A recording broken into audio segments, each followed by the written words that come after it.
on this computer. All right, we are gathered tonight to play Aliens RPG, Destroyer of Worlds. My name is John. I use he, him pronouns. I'm here with some fantastic people.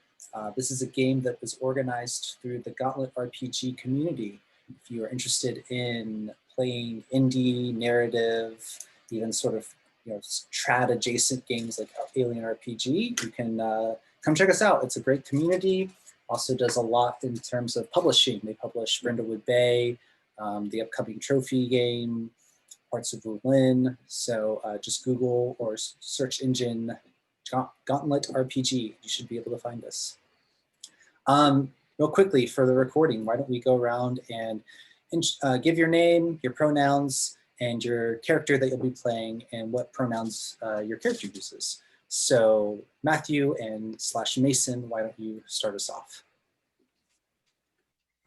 Yeah, hi, I'm Matthew. I go by he, him pronouns. I will be playing, today I will be playing Luca Mason, the gunnery sergeant, a haunted fellow who doesn't want to see much more suffering in the world.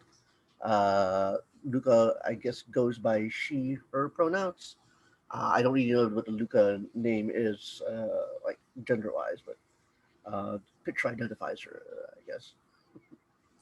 Yeah, some of these characters they give them sort of ambiguous art, and so you can kind of take it one way, whichever way you like, or any way, Actually, right? yeah, no, actually, I think you just sort of like spark in my head. I remember the original Alien was written with gender neutral names on purpose because they had no idea who they were casting. So it's a mistake for me to assume Luca's gender actually. Yeah, that's totally fine. So do you want us to use she, her for Mason? I think in the grand tradition of Alien protagonists, I would like them to be a she/her. Okay, sounds good. And I also just remembered there is one additional handout that is special for you that I am assigning to you right now. So you should see that appear in your journal now. If you need help finding it, let me know. I don't want to say too much out loud. All right, let's move on. Mark and Dante, would you introduce yourself, please?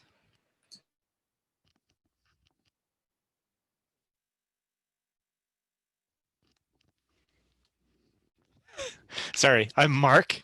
I use he, him pronouns. I'm playing Dante, who uses she, her pronouns. Dante is a private first class in the Colonial Marines, and she is part of the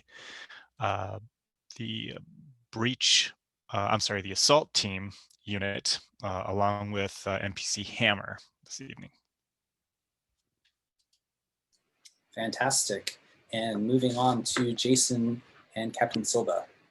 Hi, I'm Jason. I use he, him pronouns. I'm going to be playing Captain Silva. Captain is the leader of this crew. She, her, for her. And she is from a different regiment. She's from a shadowy black ops regiment called the Sin Eaters. I'm not sure how long you guys have known me. I think we're about to find out. We will, actually. This is kind of a hastily thrown together unit, as we're about to discover. Last, but certainly not least, is Daniel and Chaplin. Hey, I'm Daniel. I use he, him, they, them pronouns. I'll be playing Chaplin. Chaplin is a synthetic combat technician who's on the rifle team with Mason, and I guess has probably been buddies with Mason for a while. Chaplin uses they, them pronouns, but often will put on a fake mustache and do some creepy humor adjacent stuff to try to keep a morale up, with mixed success. That's all I know about Chaplin right now. Excellent. All right. And so just to help everyone, players and possible future viewers alike, ground themselves in the Aliens timeline we were just discussing. These stories take place approximately 3 years or so after the events at the prison colony, Fiorina, I believe it was called, where afterwards there was a book published by one of the prisoners, though it was hastily outlawed and attempted to be scrubbed from the history books. But all of you through one channel or another have heard rumors swirling about strange events on this prison colony. You all being in the Colonial Marines, you've heard rumors about, some group, some mission on the colony world that went to shit, and it's in the worst stories, the whole unit was lost. In the best stories, it was just, partial casualties. But who knows what all that means? It's the Marine Corps. You do the job, do your time, you get out. That's what it is. So we bring ourselves to the outer edges of space, known as the Advance. In the Advance, there's a system known as Kruger 60. In Kruger 60, there is a small moon that has a small colony on it called Ariakis. Ariakis is a small oil mining colony that has been valued for its production capabilities and has been a matter of contention, both sought after both by the United Americas and the UPP. So you've all heard of the oil wars. Hell, most of you have been on the front line as the United Americas. The Three World Empire and the Union of Progressive Peoples have faced each other down over scarce oil reserves. Too many fronts and not enough grunts, as the saying goes. The United Americas Allied Command and the Colonial Marines maintain an uneasy peace as protesters and insurgents cause trouble across the colonies. This is true of the United Americas refining and refueling station on the frozen moon Ariakis in the Kruger 66 system. With its oil production and space elevator reaching into orbit from the ground, but the colony is in turmoil and decline. The 2180 Wayland-Yutani census cataloged 200,000 colonists on Ariakis, and in 3 years since, all but about 2,000 have abandoned the moon for greener pastures. Whilst the military needs the USC-MC are still being serviced, most of the colony is now little more than a ghost town. 1 week ago, the Union of Progressive Peoples annexed the nearby 61 Cygni system. All communication with the colony there on LV-038 was abruptly lost. In response, Allied Command assembled a fleet to take back 61 Cygni, using the Fort Nebraska refueling station in the Kruger 60 system as a staging ground. That's where you are. You expected to be passing through Nebraska on your way to war, but each of you Marines were pulled from your companies before they went FTL, leaving you stranded at the fort on the volatile colony moon Ariakis. One of the largest oil producers in the colonies, Ariakis is a hotbed for insurgency. With the UPP moving in on Kruger 60 next, the United Americas has decided to cut its losses and evacuate the colony. But as of this morning, that evacuation was suspended. All civilian and military transports were grounded with no explanation given. With the insurgency problem, barely a skeleton crew of military personnel and nearly 2,200 divided colonists stuck moonside. It's only a matter of time before the situation blows up. Now, Major Hatfield from the infamous Sin Eaters unit has summoned you for a special moonside mission. Every Marine has heard of Hatfield, a real soldier who always puts duty first and lost his arm as a result. His remaining left hand is always resting on the brass hilt of his antique US Model 1852 Marine sword, with its sharkskin grip bound by gilt wire. His hand grips the hilt as he speaks. Okay, listen up. Everything you're about to hear is need to know, and no one else needs to know. Understood? As of 0200 hours, a 4-man Marine squad went AWOL from this base with classified intelligence. Intelligence that in the wrong hands will mean life or death on the frontier. Intelligence that simply cannot fall into enemy hands. Command believes the AWOLs plan to make contact with the Moon's insurgents and defect to the UPP. We're looking for Wojcik, Carvalho, Wright, and Reese. Here's the ugly mugs and all the info we have on them. Everything else about them is classified. And I will now give you the AWOL soldier handouts.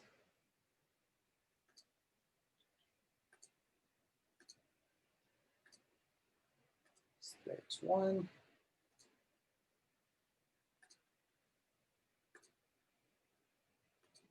Two.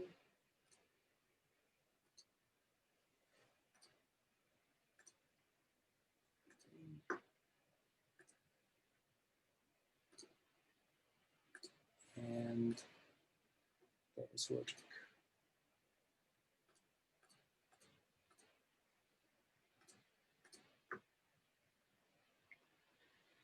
Hatfield continues. I want you to find these defectors for me, confirm their identities, as well as the identities of any other fucker they've passed information to, and bring them in. For the duration, you are a Charlie team. I will coordinate from Fort Nebraska. All communication will go through me on a secure channel. We are thin on leads, so start at the spaceport or that dive bar Oblivion. Some asshole there's got to have seen them. Remember, there are insurgents out there, so stay smart. I see some looks. I know you've never worked together before, but I cherry-picked your asses because of each of you is the best at what you do, so get her done. Oh, and one last thing. Deadly force is authorized. Am I clear? Sir, yes, sir. I said, am I clear? I can't Yep. fucking hear you. Yes, sir. Yes, sir. Sir, yes, sir. All right, on the ready line, Marines. Fall in and move out. So if it's possible, can I kind of sidle up to Hatfield and, out of the earshot of the others, officer to officer, sin eater to sin eater.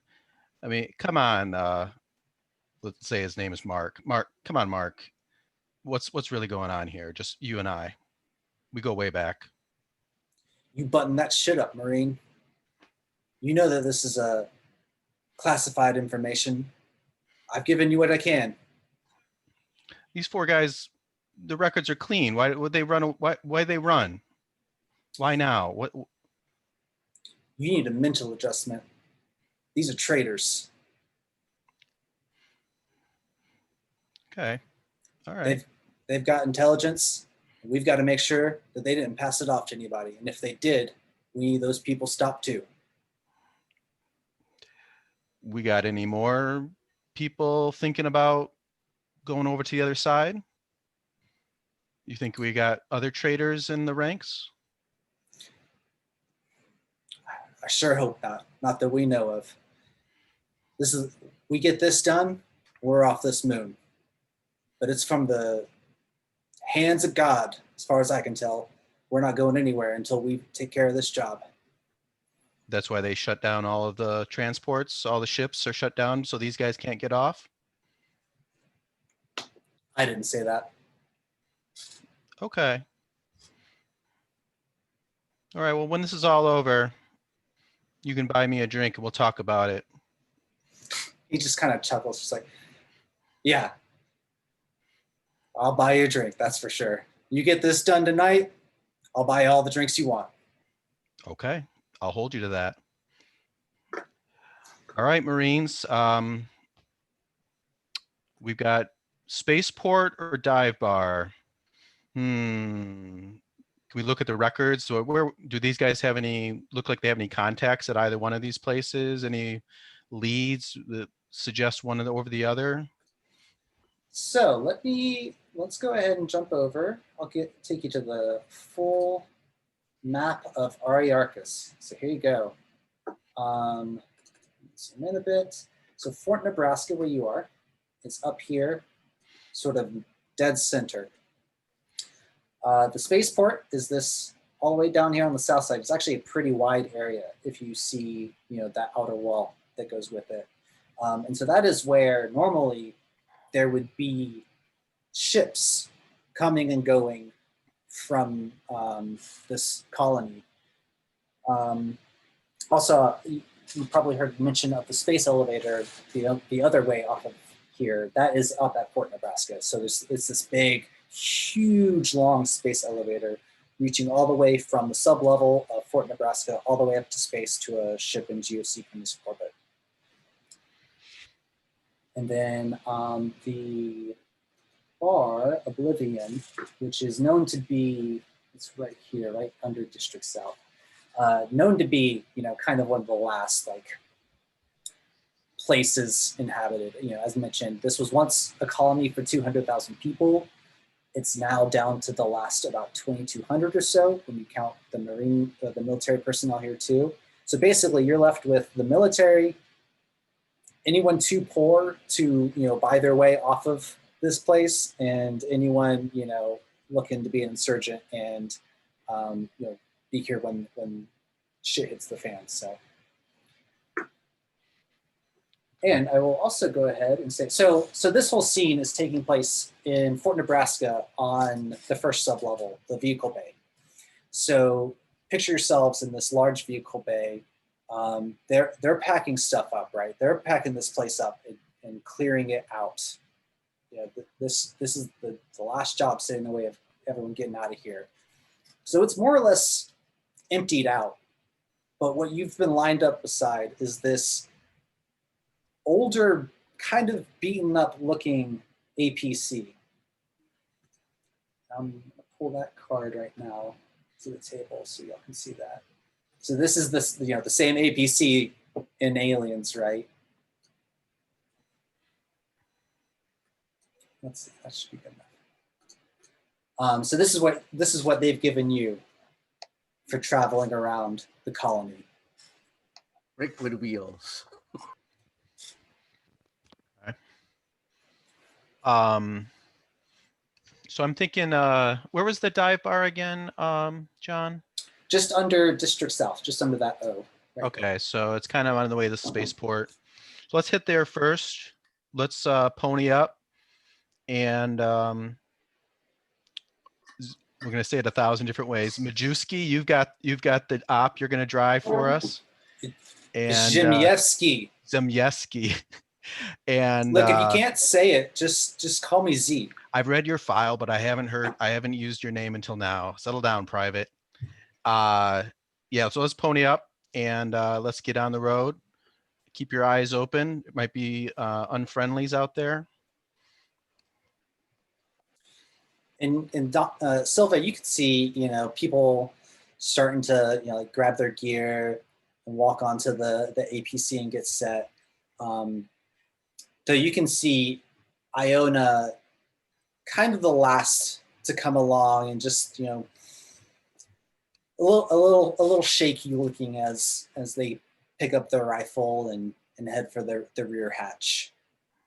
Right. And they kind of shoot you a glance and give you sort of a half salute, but they don't really hold your eye contact as they do it. Okay. You're going to be sitting next to me. I think Iona's a sergeant, right? Sergeant, you're going to be sitting next to me, right? We're going to have a little bit of a talk. Yes, sir. All right. Anything else you'd like to do before heading out? The APC is already stocked with your gear and your weapons and things. All right. Well then, and it sounds like we're headed for the bar first. So I think we are, just about 5 after on the hour. Let's go ahead and take our first break, and we will come back as the Marines depart Fort Nebraska and begin their hunt for the AWOL soldiers. Let's go ahead and take 10 minutes. Okay. All right. Bye, everyone.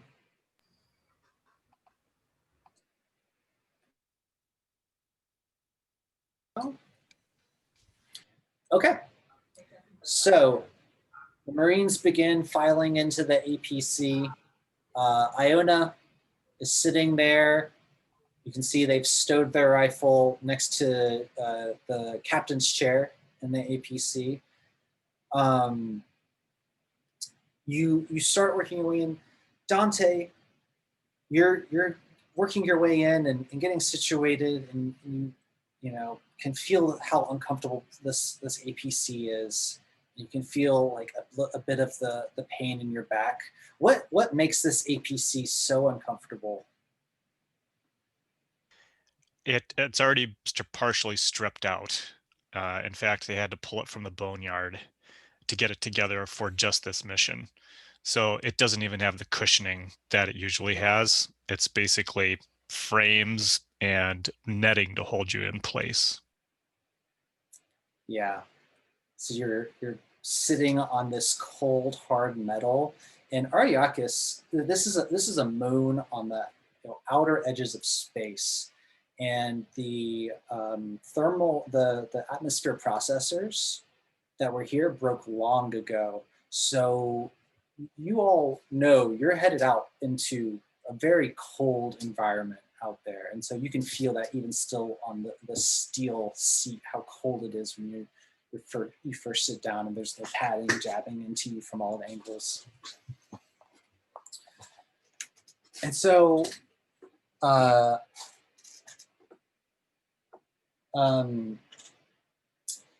so normally Iona would be driving, actually. So do you take like the co-pilot's chair, Silva? No, I have Iona sitting back by me. Okay.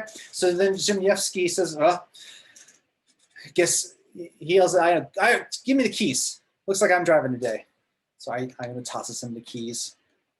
He cranks this thing, and it takes a couple times, but then it cranks up, and he pulls out into the streets, the snow-covered streets of Ariarchus. It's like the sub-level ramp that y'all come up. We see the APC coming up over this ramp into this dimly lit moon colony. To give you a sense of what this colony looks like, it's a lot of like ramshackle bare metal buildings that have been sprung up. Mostly all deserted and empty now, right? There's scenes of you driving down the streets and an occasional barrel fire as you see a couple people gathered around them, in different nooks and crannies. And the entire time too, there are these large oil pipes that you see piping through the colony, right? Because remember, this was originally an oil refinery. There is an oil refinery here, and that's what the purpose of this whole outpost was the oil. And so there's these large pipes traveling all the way through. Are the refineries still active? Like, are they still in use? Like they stay in idle. I think you'd know from your basic, info on the colony that the refinery is not active anymore. It's actually been shut down for a couple years now. When the colony started collapsing, the refinery shut down. So it's not been active for some time. And on the way, I'm imagining us like with headsets, radio headsets, that we have channels that we can kind of like have one-on-one or group conversations. And if that's so, I want to link in with Iona, and Iona is my rival. So I say to Iona, I say, I can tell you're yellow. These are my people that are missing, and these are good soldiers here. You better get your shit together, or I'm going to be the one to put a bullet in your head. Of course, Captain. I don't know what prompted this. I mean,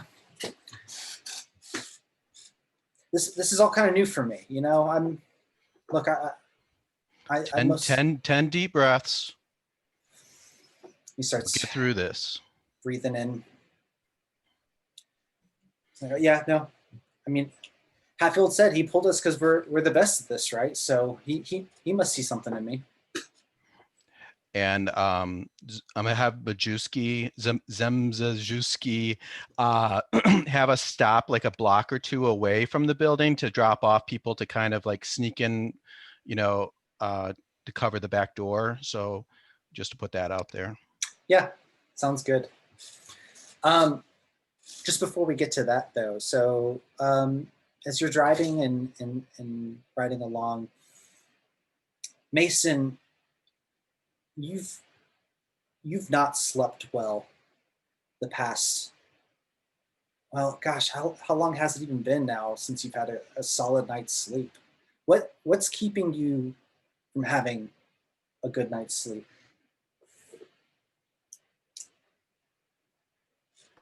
I guess nightmares, but just the images of uh,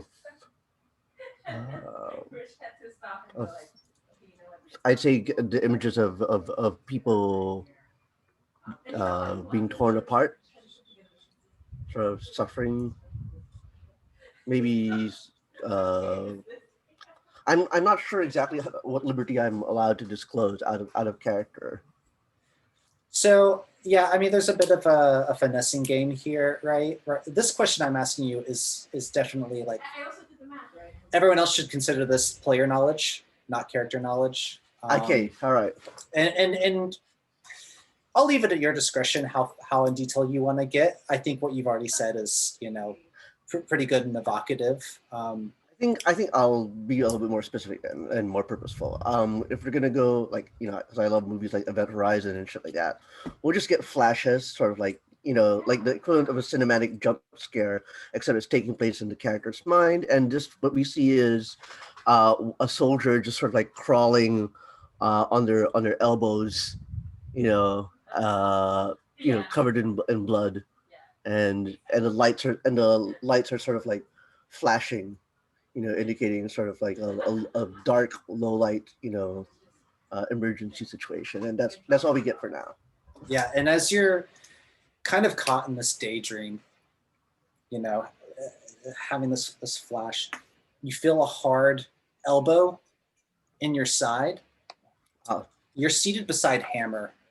Hammer, is this big guy. He's the one that works the smart gun, and he barely fits into the seat as it is. He's got this big beard with a gray patch right under his lip, and say you get an elbow in your side, and he just kind of leans over and says, "You still with us?" But, yes. I don't want to have to pull you out of whatever shit we might get into. Trust me, I can handle myself. I can do it. And he kind of turns back, and you see him kind of like rummaging around in his pockets, and he kind of pulls something out, and you can see him like start to like discreetly use something. Do you want to make an observation check, or do you want to see what he's up to?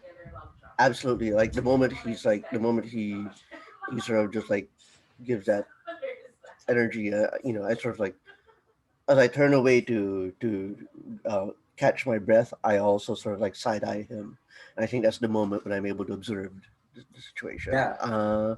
So on your character sheet, you can click on the observation button, and that should go ahead and roll everything for us.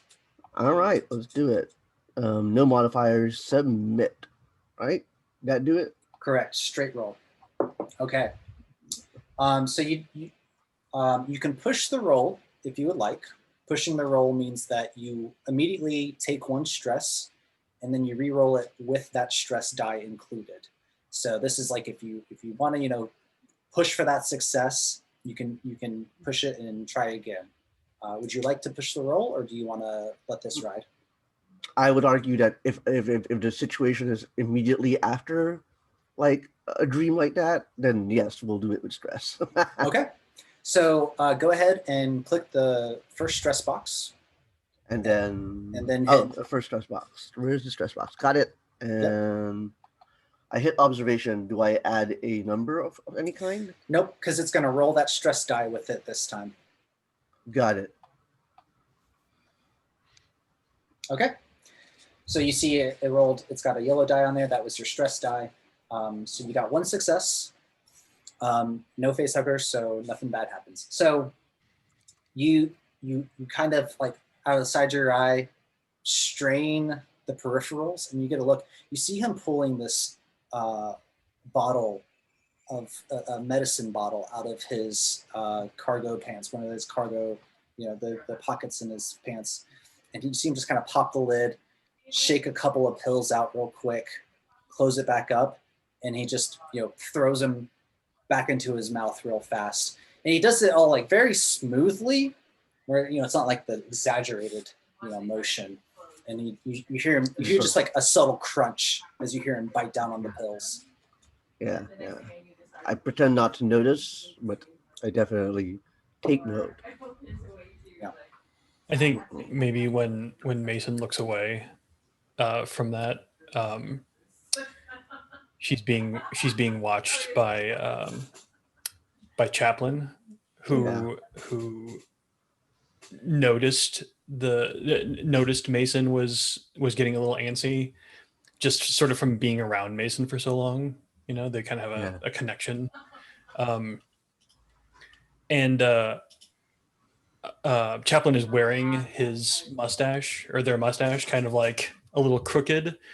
And when their eyes meet, Chaplin just gets this big, like a little too exaggerated smile, and just starts like quietly singing "Smile" to Mason. So it's like a smile though your heart is aching, smile even though it's breaking. Just sort of a classic Charlie Chaplin song.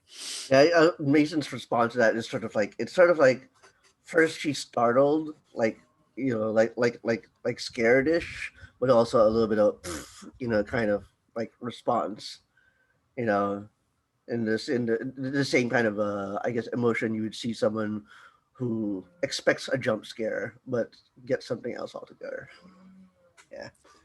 So Chaplin just looks kind of satisfied at that, and just keeps humming to themselves, and then goes back to sort of rearranging their surgical kit on their lap. You keep working on that singing voice, Charlie. And so I think that puts Dante probably next to Chaplin, right? If we've got Hammer and Mason on one side, Dante and Chaplin on the other. So Dante, you're taking in this scene, and what's going through your head right now? So when I have the opportunity here, I'm going to either like switch on the comms so that it's just the grunts in the back and Chaplin, or if we can huddle up enough to have a conversation, we can do it that way. But Dante's going to pull out this pack of gum, and she's offering, it's actually still juicy fruit. They still make it. And she's offering juicy fruit to everybody here. And she says to Hammer, she says, leave that poor soldier alone, man. He's obviously having a rough time. You guys ever shipped out with Silva before? Hammer just kind of shakes his head. Well, maybe, why don't I throw that to Silva? Silva, have you shipped out with any of these people before? You're muted. Hammer is my buddy, so maybe I have some sort of history with Hammer. I don't know, but I'm guessing not the rest, though. That's what I'm thinking. Yeah, okay. And I'm definitely going to lean on y'all to help keep me honest on the buddy things, because I can't be looking at everybody's relationships. So that makes more sense. So so maybe Hammer then. I think Hammer's the kind of guy that probably just gives you like a kind of a shrug, and then looks back to see what Silva's up to.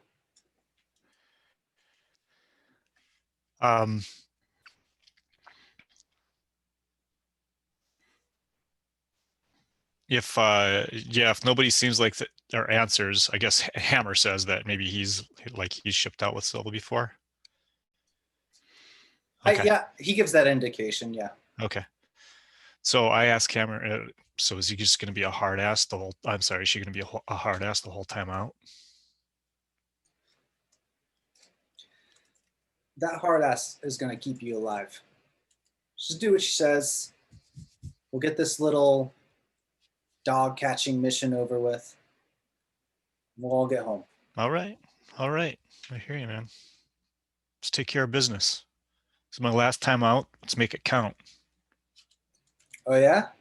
You sure? Yeah. One and done. Wouldn't know what to do when I was done. This is all I know to do. This is the life, I know. I'm not a lifer. I'm gonna just I'm gonna collect and move on. Good for you.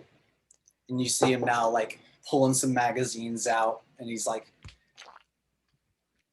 checking the bullets, making sure they're set right, putting them back in. And think about this time, you hear from the front, Zhimyevsky turn and give you this stupid shit-eating grin. We have arrived. So maybe we skid to a stop maybe like a block before, and I'm gonna say Mason and let's see who's the other one. Mason and Chapman, you guys get off here, move quietly through the back alleys. I want you to cover the rear and the side entrances from this place. When we go in, if any rats come running out, you catch them, all right? And if they're civvies, remember, this place is FUBAR. If violence happens, it happens. But if they're Marines, I want you to be careful. I want to take them alive. All right? On it, boss. Yes, sir. And then when we arrive, I'll say, Iona and Zimjewski, you guys stay here with the APC, and Hammer and I and Mason are gonna, no, not Mason, Dante, we're gonna go inside. And Zhimyevsky just seems to, yes, sir, Captain. Well, meanwhile, Iona's like, yes, sir. Copy that, sir. So, all right, so let me make sure I had that right. So Hammer, Silva, Dante are heading in the front. Right. And so that leaves Chaplin and Mason to watch. So Could I get Zimyevsky?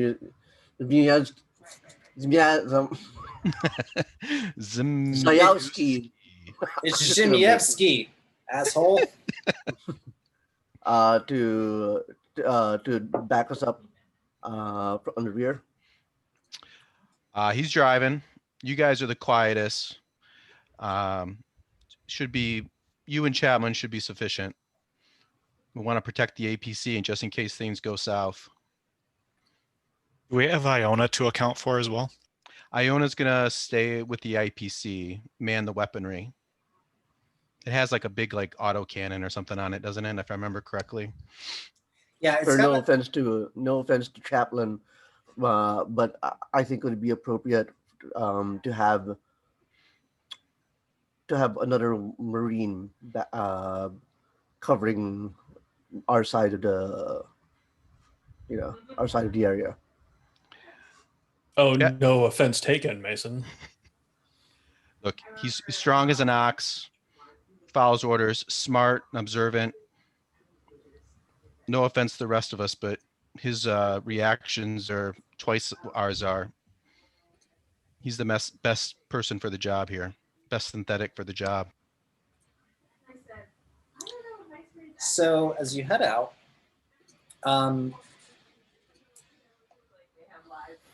Silva, what about this outside surroundings? Just reaffirms that like this is a colony in its death throes. I think there's graffiti on a bunch of the buildings around there saying like "fuck the police," go home Marine, UPP forever, that kind of stuff. Yeah. Oh yeah, absolutely. Probably some obscene sexual language, which none of us will describe here.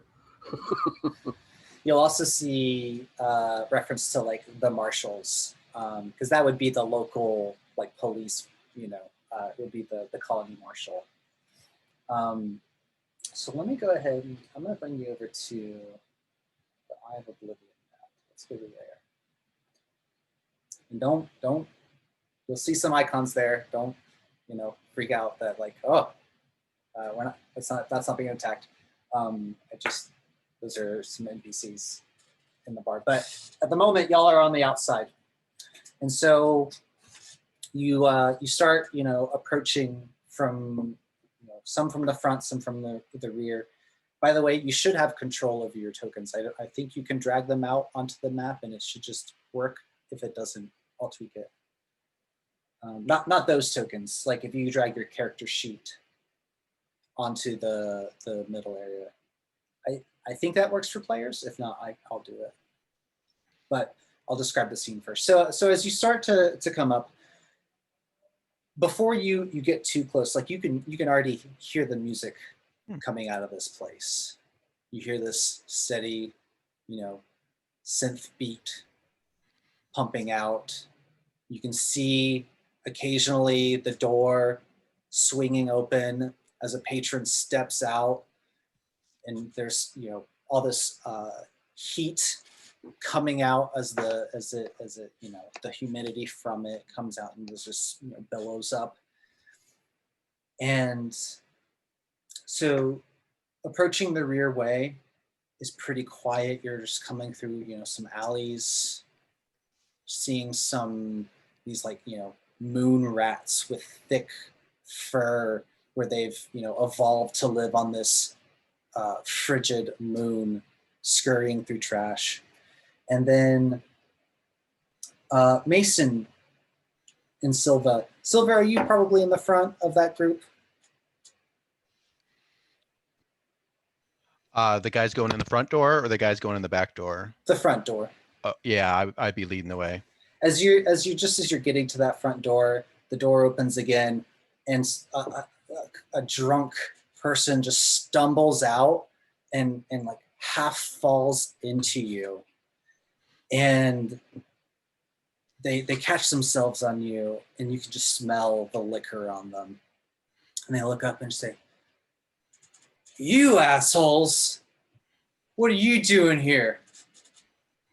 Hammer, tell them who we are. For the fucking Marine Corps, man. What's it look like? He says, "Yeah, whatever. You're just here to let us die, aren't you? Moon's closed, they say, but I've seen it. Y'all are getting off this place." Civilian, get to the spaceport, sober up, get the next transport. Get out of my face.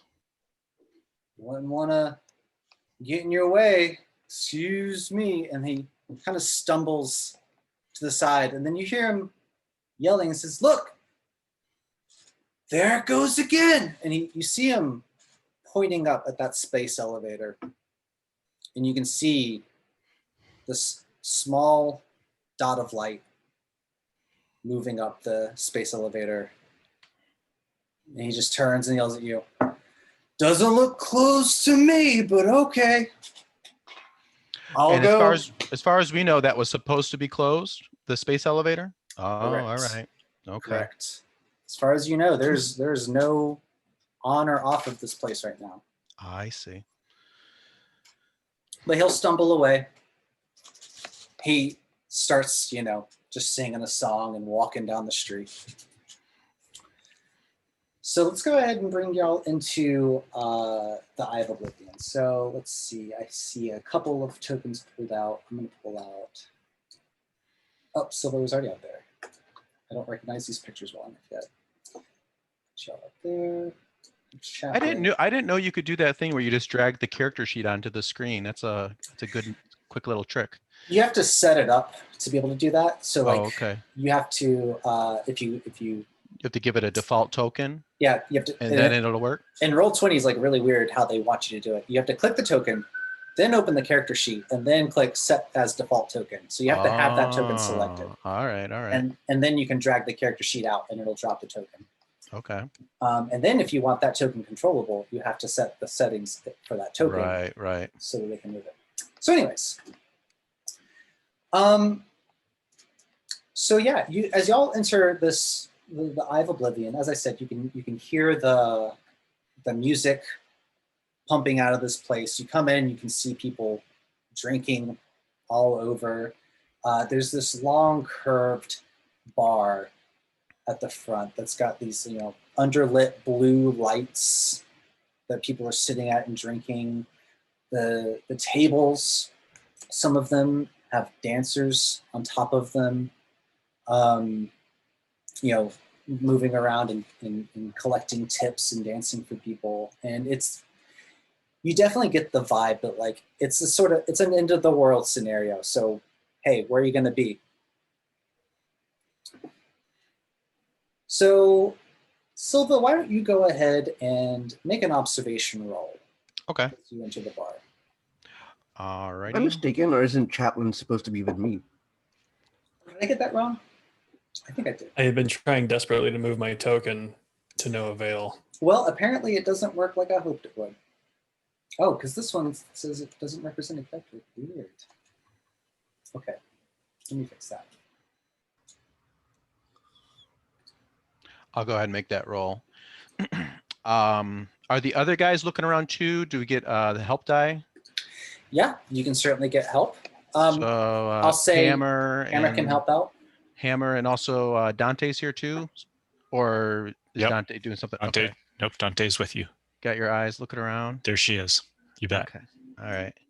So in this game, you get 1 extra die for each helper, up to 3. So I'm going to roll observation and then put in a 2 for modifier and submit. And what did I get? I got 1 success. You know what? I'm going to push and try to get an extra 1. So I'll add a stress.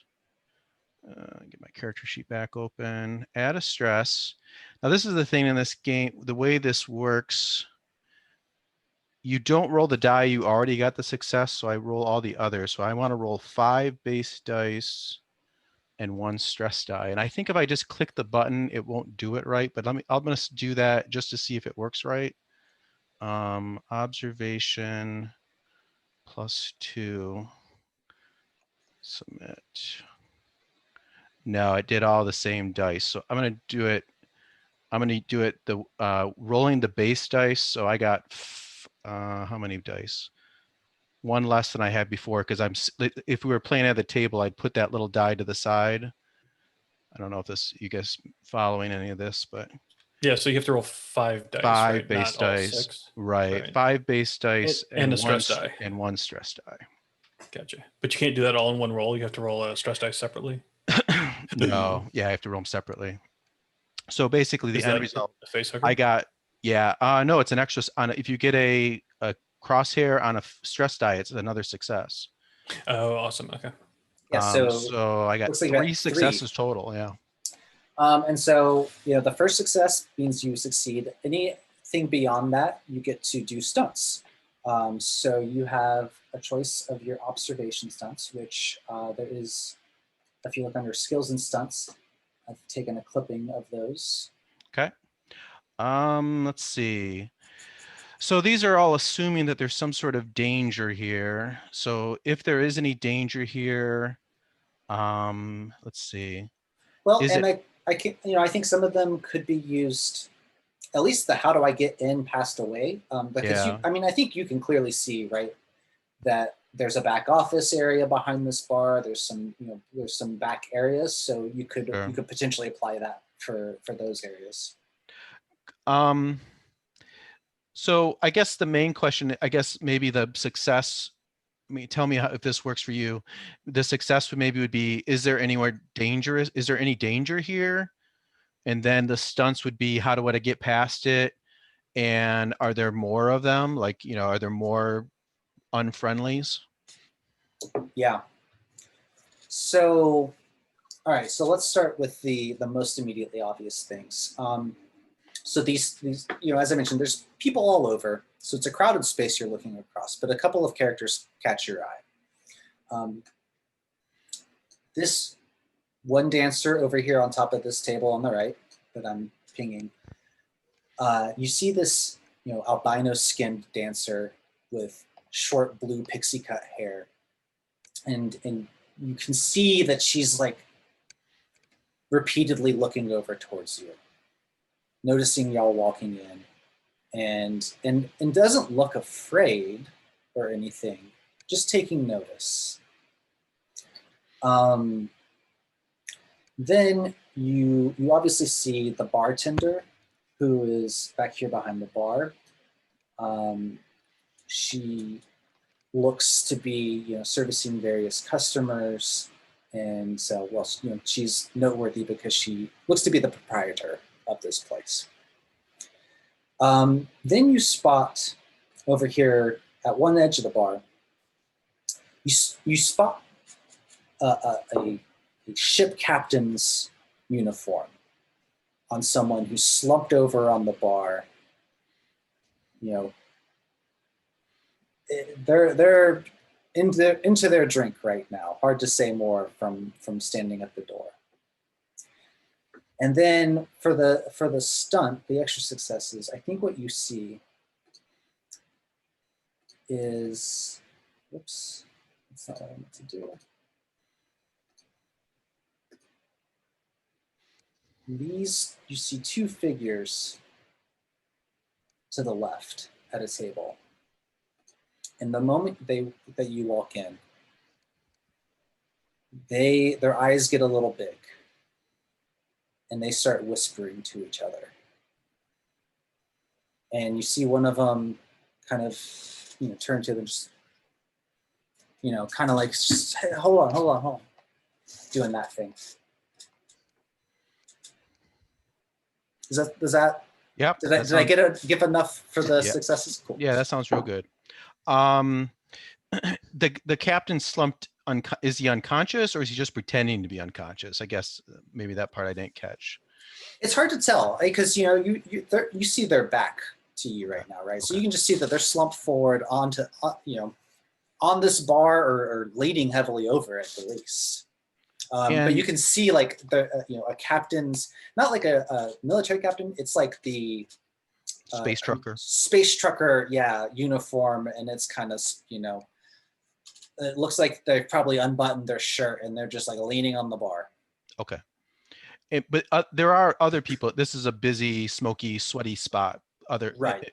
Okay. Yeah, there's plenty of crowd between you and these people. Right.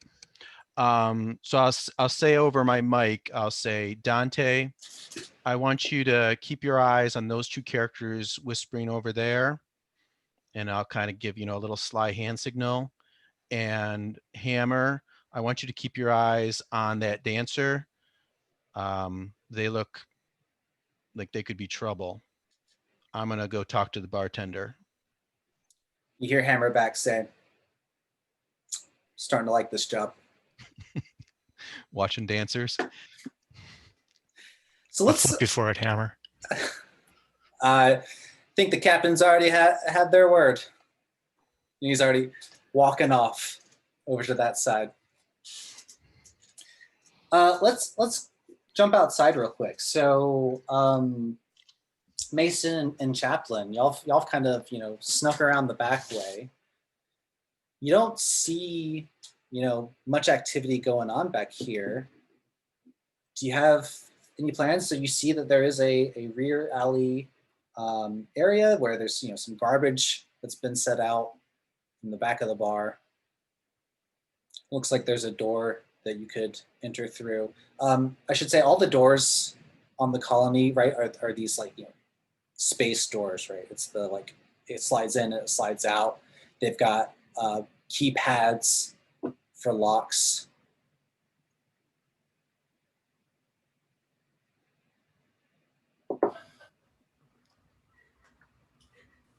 So what are you thinking? Well, Mason, looks like we got shit detail again.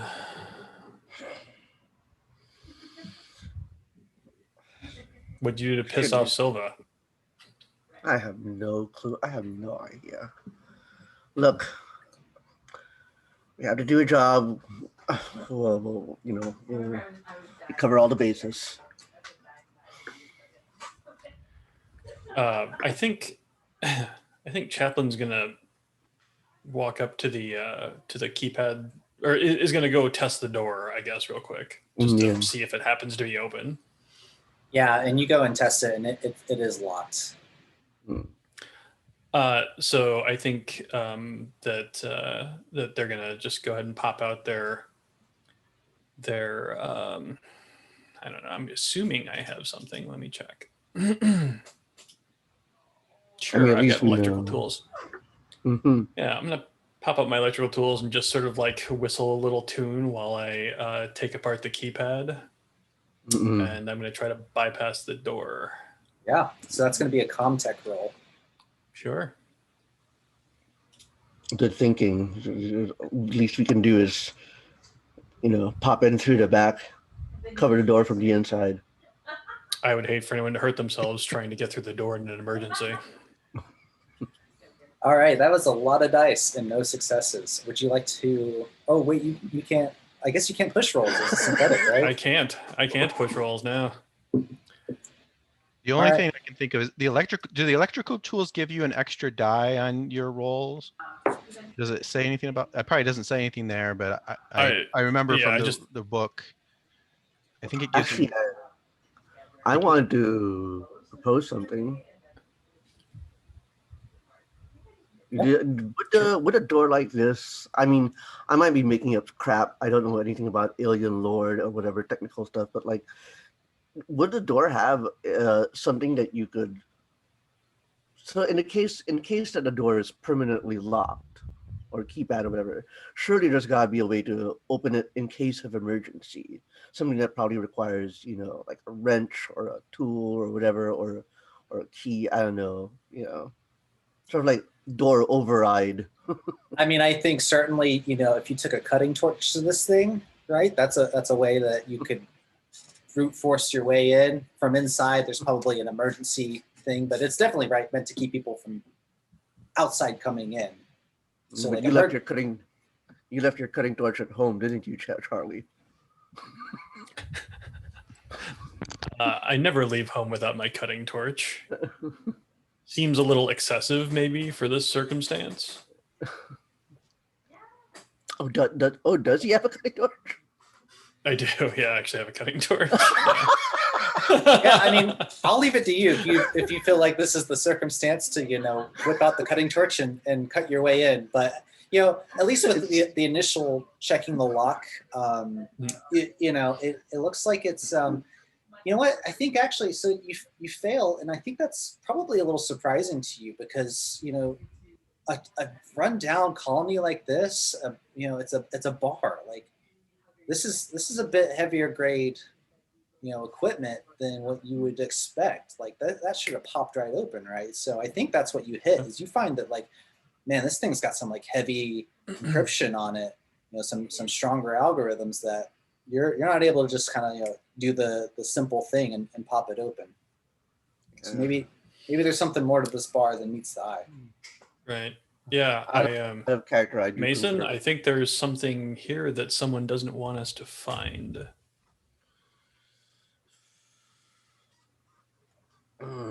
I guess we're connected to everyone via comms, right? So I think that Chaplin doesn't really know what's going on inside, so or they're going to break into the sort of the open comm channel for just a second and just like just say, like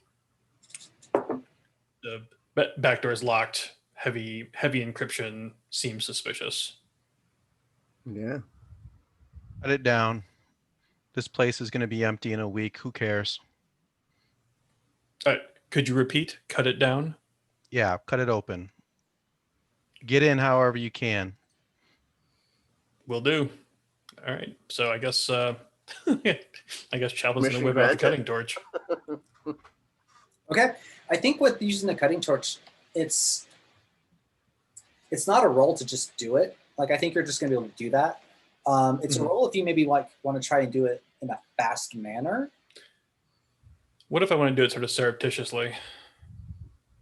I mean, I know it's probably, like as a cutting torch at the end of the day, but like maybe instead of like cutting a large hole in the door, maybe I can locate, like where the locking mechanism is and just cut that out or something. Okay, that makes sense. Like how precise can you be? Yeah. Something just just a little less obvious than the large door coming down in a heap. Yeah. So What is that? So with the cutting torch, that is a heavy machinery. Heavy machinery. Okay. Yeah. I have a couple dice in that. I'll try it. And you can get help from Mason. Oh my as well. god! Oh, what happened? Whoa, whoa, whoa, whoa, whoa, whoa, whoa, whoa, whoa, whoa, whoa. You want to get one more die for Mason helping you? Just Sure, roll yeah. 1d6. If Mason would like to help, I'm going to be flabbergasted that I've literally rolled like 20 dice and none of them have come up as 6, and Mason's going to roll one die and it's going to be a success. So let's do it. Are you going to roll, or would you like me to roll? What is I don't understand the mechanics as well. An assist just gives someone an extra die. So your assisting him would give him one more die. All right. So I don't have to roll anything, basically. No, I think probably Daniel, I would say you go ahead and roll it. Boop. It is a 4. Nope, That is not you need a 6, yeah. All right, nope. So, Wow. It's going to take about 10 minutes, and you're just going to have to kind of cut your way through it, and it's not going to be real clean or real pretty, but that's okay. We'll end up killing xenomorphs, but we were defeated by a door. Yeah, by a door. I will cover Charlie by just sort of like keeping my back to him while having my hands on my weapon, just in case any suspicious stuff happens. Yeah. So let's jump back inside. So Hammer. So this dancer's up on this long table, several individually empty seats, and so Hammer heads over there and takes a seat at one of them. I think Silver, you said you were going to the captain at the bar, or to the bartender? The bartender, okay. And then Dante, how did you want to? So let's start with Dante. So you've been given this job of, there's 2 people kind of acting shady in one corner of the bar. How do you want to approach this? So Dante is not going to be unobvious about the situation. If there's anybody at that adjacent table with the 4 chairs, she'll just stand. She'll just stand over there. Let's see if I can ping it. She'll just stand over here. There we go. If there's nobody sitting in any of those chairs, then she'll actually go ahead and pull up a chair here, this one, and have a seat, and she's keeping an eye on those 2. So I think we established it's a pretty crowded bar, because what's left to do but go and drink when you can't get off this place. So I think there are people at the table, and so you're kind of stuck with standing there and watching them. Why don't you go ahead and make your own observation roll as you watch these people? And we're going to say this is like you watching them over like the next 5 to 10 minutes, while Silva goes and talks to the bartender.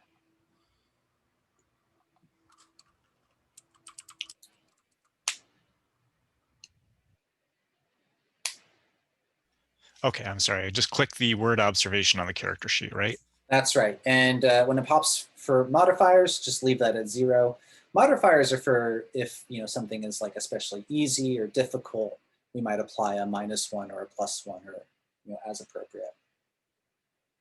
Okay. So again, we're abstracting here. This is going to be over the next 5 to 10 minutes. Do you want to push this, take a stress, and re-roll with an extra die? Yeah, so I click one of the stress buttons. Is that right? Yep, go ahead and click one. It should light up, and then you can just hit the observation button again.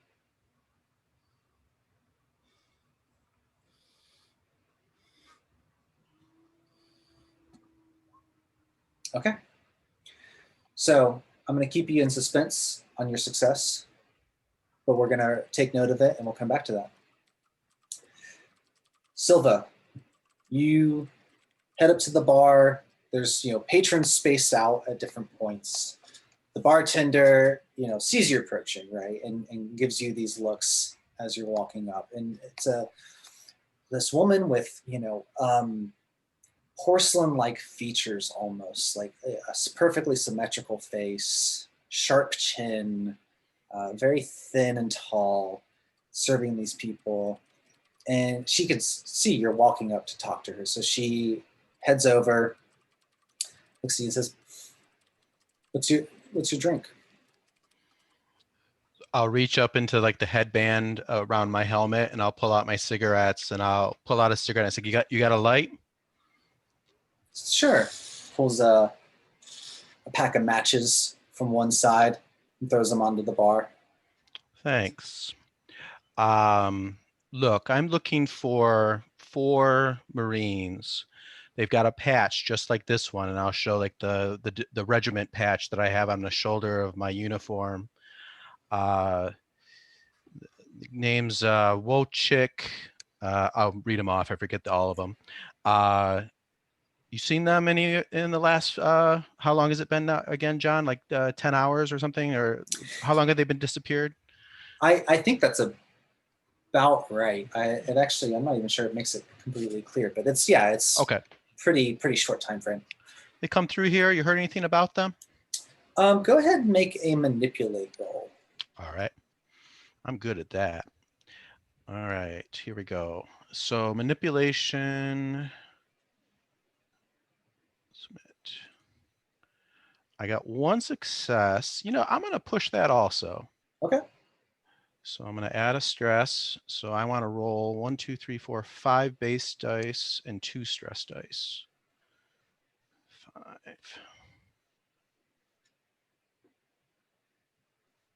All right. Hold on, I got the stress dice too. Oh, there's the panic. All right. So then I got to hit the panic button. Right. So this is a D6 plus the number of stress I have, 5, which I believe is keeping it together. I think so. I think anything under 8 or under 7, that's where it starts flipping. Right. So I'm nervous, obviously. I got a little sweat running down my face. My eyes are glancing around, but I end up with 2 successes. All right. So you get a stunt for your manipulate. Okay.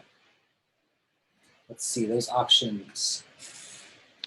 All right. I think that this individual is going to give me more than I ask for, giving you some useful piece of information. Okay, so yeah, she takes a moment and looks at you and says, yeah, they were here. Came by last night. Caused a bit of a problem. Do say. Scared off a decent number of my clients. What'd they do? They met some people. Some of them stayed, some of them left. Then one of them got real drunk. Decided it was a good idea to get in a fight. Didn't end well for them. Marshals eventually came, took them in. Marshals took in one of these Marines. Yeah, the one that stayed back was drinking. And I'll flip open. I have a personal data pad, so I'll flip it open. I have the 4 pictures. Which one was it that the Marshals took? She scans them, and then she stops and looks. This one, Reese. Reese. So Reese is with the Marshals. And who was it that they were talking with or meeting with? Anybody you know? I don't know him exactly, but I've seen him around a few times. Deals in some shady stuff. I think they're possibly tied up in all this stuff. I really don't like talking this openly out here. Do you mind stepping back into my office? No, I think I'd rather talk right here. She kind of looks side to side. Notices no one's paying too much attention, so I think with your extra success, right, she'll muster the courage and press on. Says, I think they were part of the insurgency. I don't know what they're talking about. The people they were talking to, though, they're caught up in this mess. And look, I can't say I'm a fan of any of you guys, but I sure am not a fan of the UPP. I care about this place, and I actually don't want to see it destroyed. I think we've got a better chance with you guys than we do with the others. All right. It's good to meet a patriot. So the other 3 Marines, did they leave with these insurgents, these possible insurgents, or did they leave on their own? Like I said, some of them left early. They seemed upset. The one stayed back and got drunk. Right. The fourth one, I'm not too sure about. They stayed for a while, but then they left. It's the last I saw of them. I was in here all night. Okay, so 2 left early. 1 got drunk and is in the with the marshals, last we heard, and then 1 you lost track of. Does this person seem sincere? Sounds like it. Yeah. Okay. Okay. Well, thank you very much. Look, don't party too hard. We'll be getting you guys off this planet, protecting you from the UPP. You know, keep your wits about you. I hope so. These people aren't bad people. They just got dealt a bad hand. And she'll turn away and go work for some other customers with that. Okay. All right. I have just noticed what time it is, so I think we are due for a break. But I'll leave you with this little cliffhanger. So, I said we were going to take Dante's observation roll and be that, for like a 5 or 10 minute section.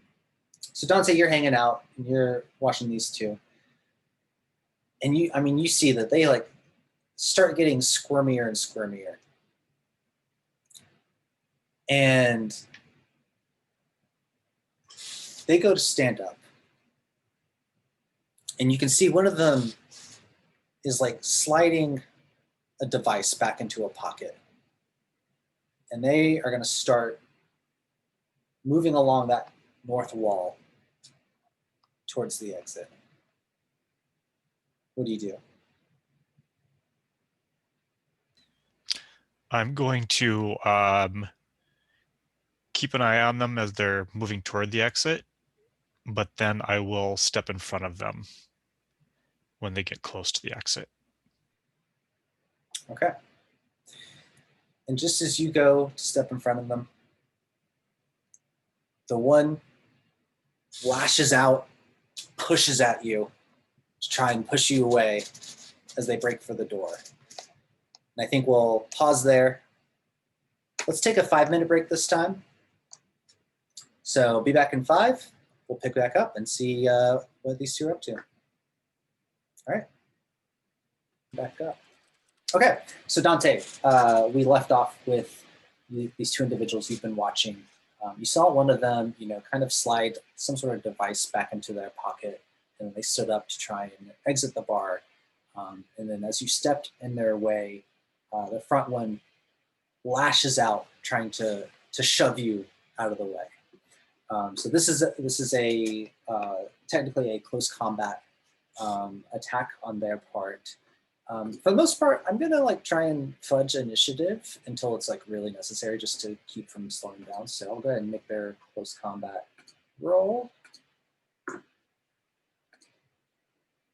Oh, there we go. So that is no successes. So Dante, why don't you tell us, how does this just fail? This person, it's a kind of a smaller man, not he's kind of thin, has this heavy winter coat on, You can see big boots that have dirty snow, crusted on them, and sort of just like worker jeans. So they don't appear to have any like kind of, I mean, they're not like making a combat maneuver to get past me or anything, right? Right. No, this was really just like they kind of tried to push you in the chest. I think that the problem is that this person is obviously not used to dealing with colonial Marines. The military training that Dante has had allows her to just position herself and frame her body in such a way that she becomes an immovable object. So while he tries to push past, there's just nowhere to go. Yeah. But Dante, go ahead. Oh, sorry.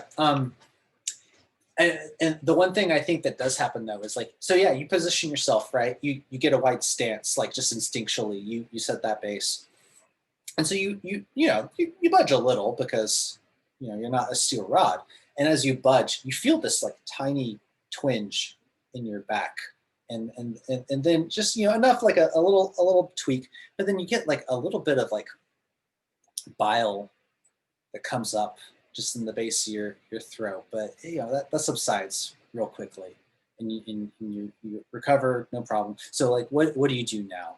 This person like just gets big eyes of like, shit, that didn't work. I'm glad I wasn't around to see that disturbing sight, just so you know. So I think that Dante is going to into the comm say runners at the front. And then if it looks like the person is going to continue to try to move past her, then Dante will use close combat to make them prone. Yeah. Let's go ahead and do close combat. Because they're definitely going to continue trying to skirt past you.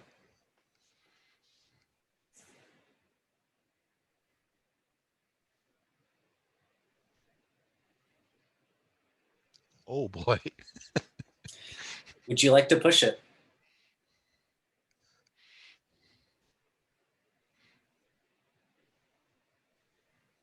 Going after Daniel's record here, I think. I am going to go ahead and push it. So I take a stress level.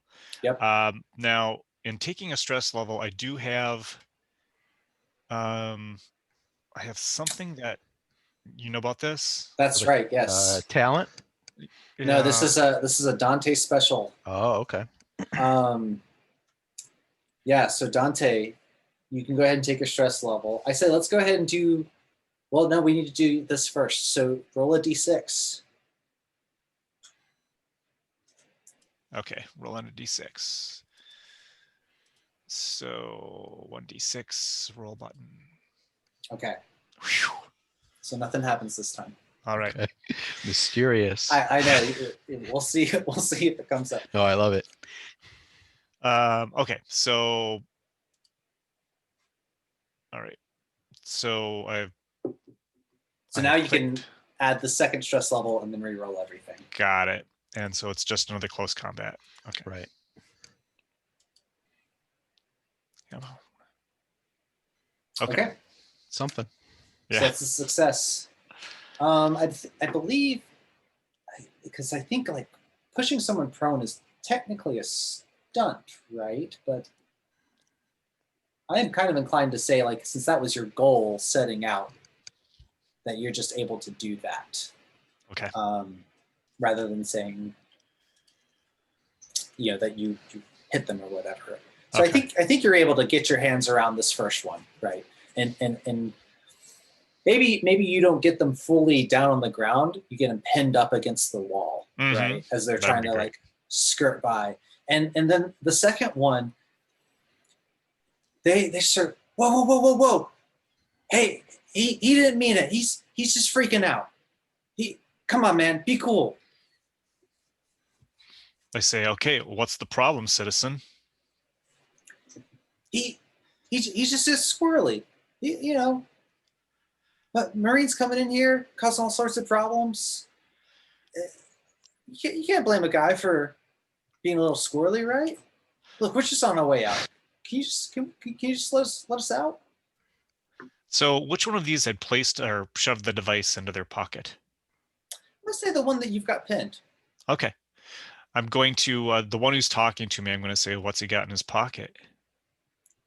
And if you say it's a ring or a piece of string,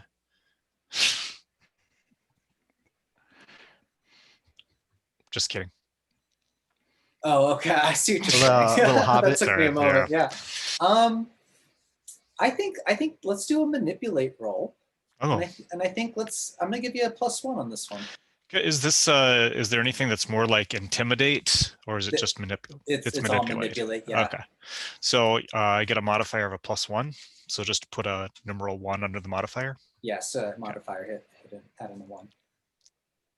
And don't put in +1, just put in 1. 1, that's what I did. Oh, All right. those 2 successes. All right. So you do succeed, and you actually get a manipulation stunt. So if you want to look at the manipulation handout, you can choose one of those. So they are: your opponent does what you want without demanding a favor in return. Your opponent does more than you ask, for example, giving you some useful piece of information. Your opponent is impressed by you and will try to help you later on in some way. More than you ask for. Okay, your opponent does more than you ask for. Okay. I think he just reaches into the guy's pocket, and he pulls it out. He's like, it's a comm unit. It's just, that's all it is. I mean, come on, everyone's carrying them around. What's the big deal? I look at at first glance. Do I see anything noticeable about the comm unit? I'm going to say that, like, I have no idea what comm units in the alien world are truly like. I'm going to say that it's probably something where, like, at glance, you can't tell, like, what There's it's been anything used for. Okay. But if you were to take this and, do a comm tech roll on it, like, Yeah. give it to somebody, they Yeah. could probably find, like, well, who was the last person contacted or something, right? Okay. Good. So I'll take the comm unit if he allows me to, and then on the comm link I'll say, Chaplain, if you're not too busy, I've got something you could perhaps check out for us. I like that you say if he allows you to. I think in this case, you're the Marine. Like, if you want to take it, you just take it. I mean, the guy, they're going to protest a bit and be like, see, this is exactly what we're talking about. This is the repression. Everyone, do you see what I'm talking about? It's happening right now. Shut up, citizen. But they're not going to, they're not about to come to blows with you over it. Okay. So I'm a little busy waging a campaign against this door. Well, so as I But, say, I think just as you're getting this notification, like, we see that it jumps back to you, and we see that final cut just finishing up as the the keypad lock falls away.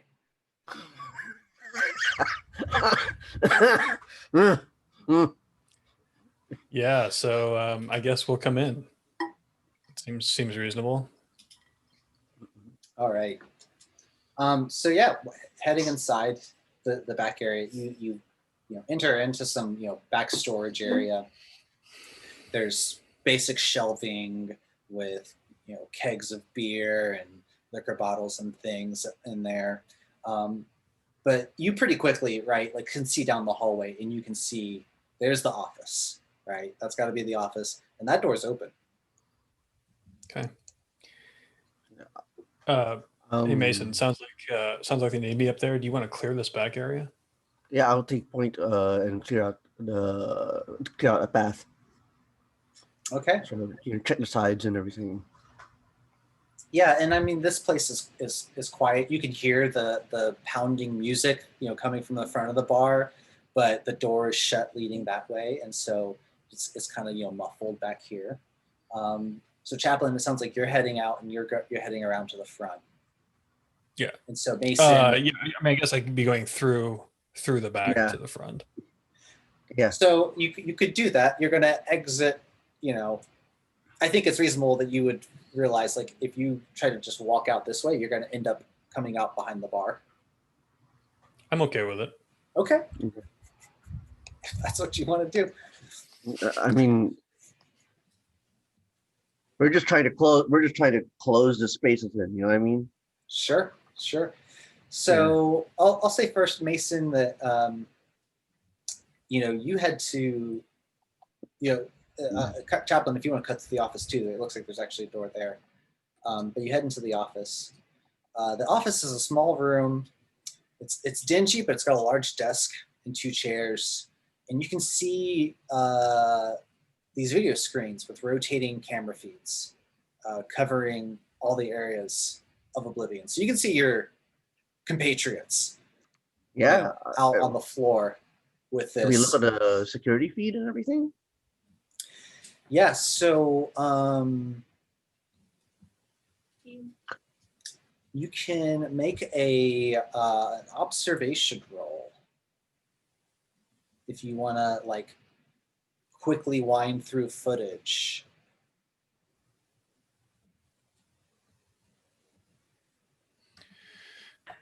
We'll wind through the footage and try to see.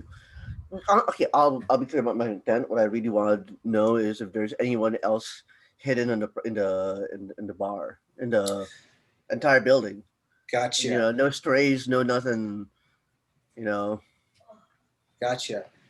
Yeah, I still go ahead and do an observation roll.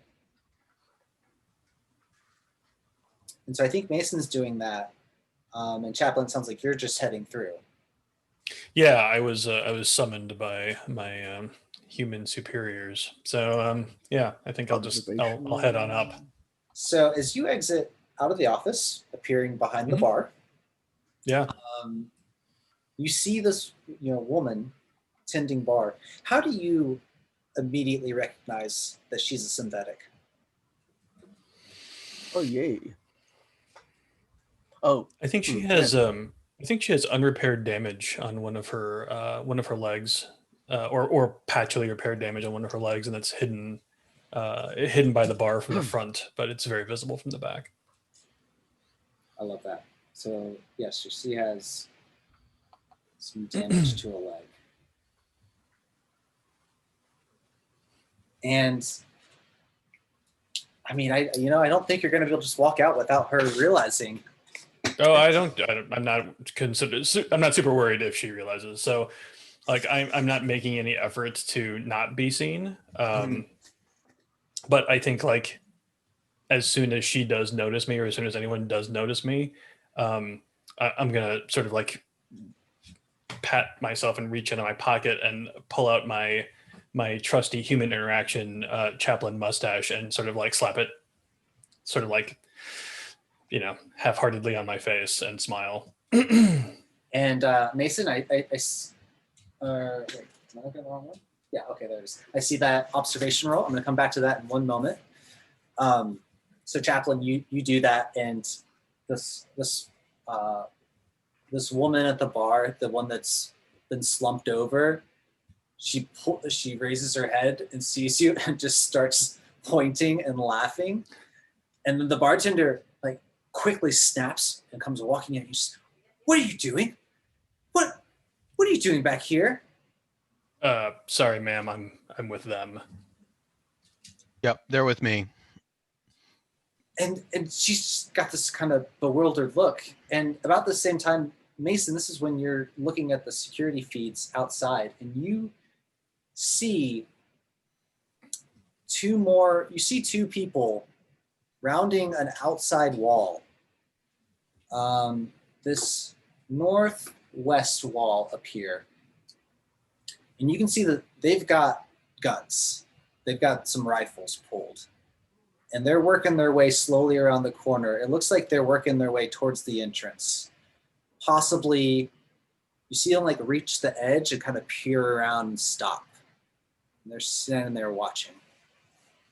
So I got 2 questions for you. One, are any of those Woltrick, Wright, Reese, or Carvalho? And the other thing is, I immediately notify Captain Silva of the heavily armed, the presence with big guns, coming to the side. Yeah, these are not the AWOL Marines. Okay. Iona, we've got two insurgents coming around. Get some eyes on them. maybe blow up one of those buildings to scare them away. Kill them if you have to. You want me to just drive up on them? You've got a large cannon on top of your APC. Shoot something near them to let them know that this is not where they need to be. Do it now. All right, yes, sir. Hammer, So- we've got trouble. Cover the door. Nobody comes in or out. All this is open channel, right? Yeah. Okay. Yeah. So I think Mason is going to just kind of like look up and look at the synthetic and just say, get down. And then is going to like reach over the bar to this slumped over person that is right here and like grab them by the back of their shirt and pull them over the bar to the other side for cover. Nice. You meant Chaplin, right? I meant Chaplin. I said Yeah, you Mason. referred to yourself as Mason. I got Mason on the brain. Yeah. All right. Well, you know what? I kind of feel like that is probably the right stopping point because it seems like stuff's about to get, a little Wild. explosive, and we're kind of close to the end, so I don't know that we've got time to get into that tonight. Does that sound good with everyone? Yeah. Sure. Okay. I'm going to go ahead and stop the recording, and then we will do our stars and wishes offline.